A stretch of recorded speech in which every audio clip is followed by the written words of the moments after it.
qualifying and training to become an appraiser, potential barriers that you think some folks may face even getting into the industry? Well, I went through appraisal school Okay. and went through McKissick school, which is How primarily. does that work? You just go online appraisal school, or how did you even come across like a school in the first place? Well, I reached out to certain appraisers. Actually, one appraiser that I actually knew of, where he went to school to get his license. Not his license, but his graduation certificate from appraisal Gotcha. school. You Okay. have to be able to go through and complete a certain amount of hours, so that you can be able to become a certified trainee in the state that you're in. Okay. So I do that process first, and then after I received my registered number from the Maryland Department of Labor, Okay. then I'm able to be able to find a supervisor. Then now right then there is where So then a real lot of. quick, I just want to jump back for a second. We talk about the hours. How many hours you need the hours in order to even to go to school or to graduate school?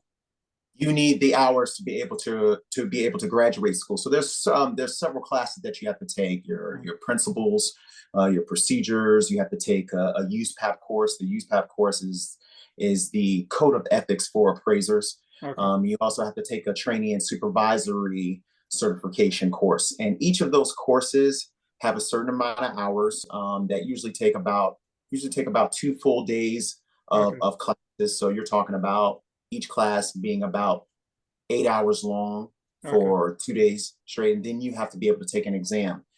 So that was about 4 exams that you have to take just to be able to receive your trainee certification license. Now, Okay. from then, you then need to accomplish a certain amount of hours, and to be able to accomplish a certain amount of hours to be able to get qualifications for your loan appraiser certification. Gotcha. So let's say if you wanted to do the first appraiser license, which is the licensed real estate appraiser, you have to be able to.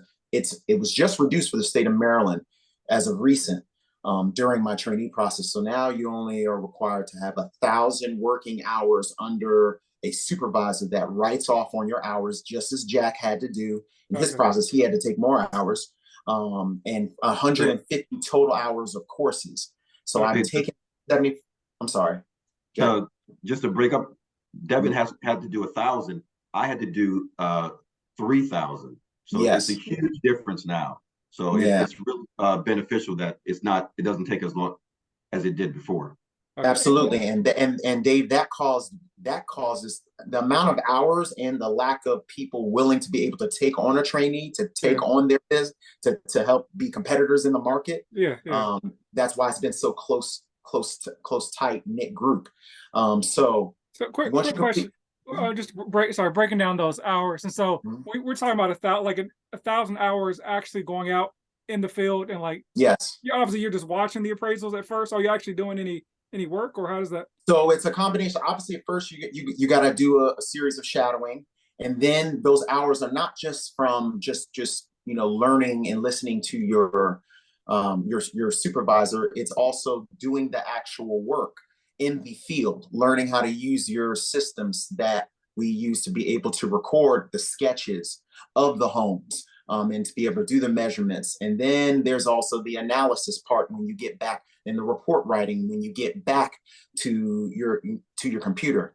So it's a combination of those certified working hours and how long those assignments take. And your Okay. supervisor has to sign off on those jobs that you do. And at the end of your matriculation through your trainee process, you then turn on all of those hours, which have been signed and verified by your supervisor at the time. Then the board reviews it, and then you get to be able to take the big test for the state of Maryland to become not just a trainee, but your own certified appraiser. So the first test that you can take and to take tests for is the licensed real estate appraiser. As I said before, your appraisal school is about 75 hours worth of school and exams. Once you complete and become a trainee, you then have to take 75 extra continuing education courses, Okay. which is where I am. That's currently where I am in my process. Once I complete those classes and pass those tests and have at least 1,000 working hours signed off by supervisors that have their own certification, then I can take the test for the licensed real estate appraiser.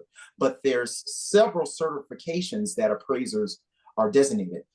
So that's the long and short of my process and how I'm able to get to the next stage of where I want to be, which is my own real estate, my own license real estate appraiser. Okay, thank you. Two questions. On average, like how long does it typically take to get 1,000 hours? Is it like a couple months, a year and a half? Like how long does that typically take?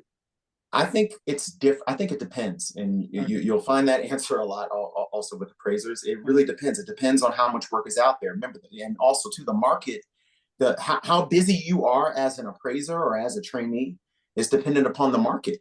You know, so as of right now, as I know, Dave, and how you've shown in your content, the market right now is a lot slower. So that means there's not as many appraisals coming through right now with interest rates and such.